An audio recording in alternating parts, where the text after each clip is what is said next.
Working question 4.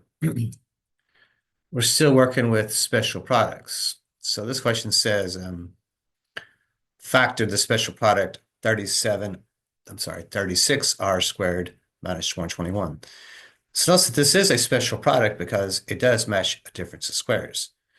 So if we can figure out what squared gives me 36r squared, and if we can figure out what squared gives us 121, then we can actually take this shortcut.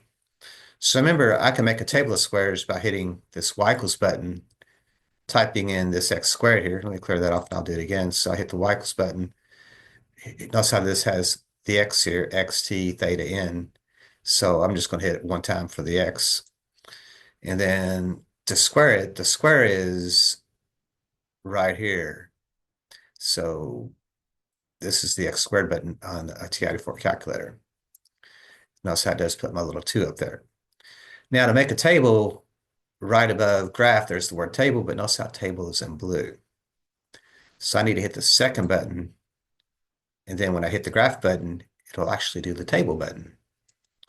And it'll generate a table. Now your directional pad will help you move up and down the table. So what I'm looking for is 36 a perfect square. So I'm looking in this Y1 column. If I can find a 36 there, then it's a perfect square.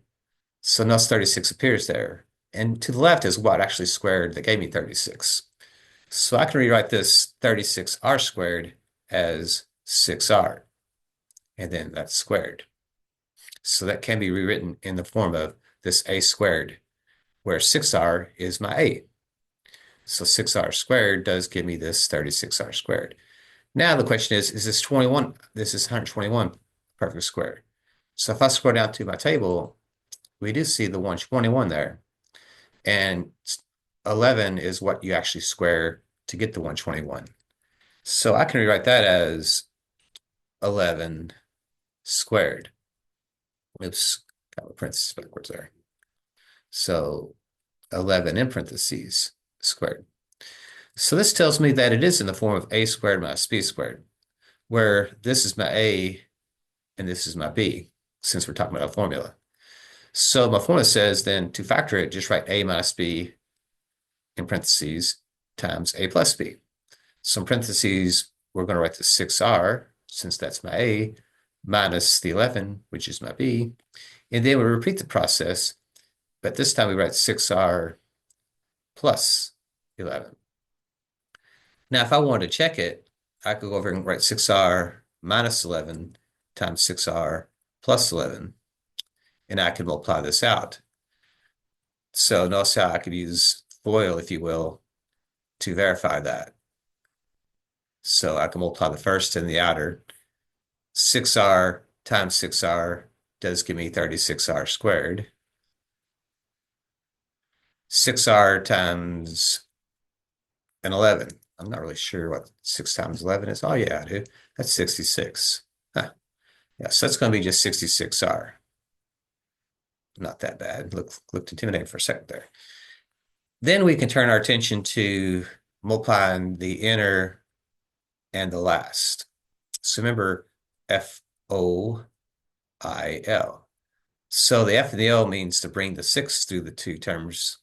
And then the I and the L means to bring the negative 11 through the two terms. So negative 11 times 6r is negative 66r. Oops. Let's get back to that other color there. So negative 66r. And then a negative 11 times an 11 would be a negative 121. So when I bring this down, I'm going to have this 36r squared. Notice that these are what we call a zero pair, 66r, and you have a negative 66r. Those are opposites. Opposites always zero out. Or you can simply say 66r minus 66r still gives you the same thing. So remember, if you have like terms, you keep the variable and just subtract the coefficients. 66 minus 66 would be 0r's, which would be just 0 then. So the only thing that comes down then is the minus 121. So that's how that does give me the product, 36r squared minus 121. So the factored form, though, of this is this here.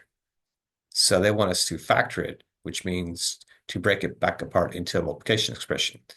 So this turns into a binomial factor times a binomial factor. So 6r minus 11 is called a factor.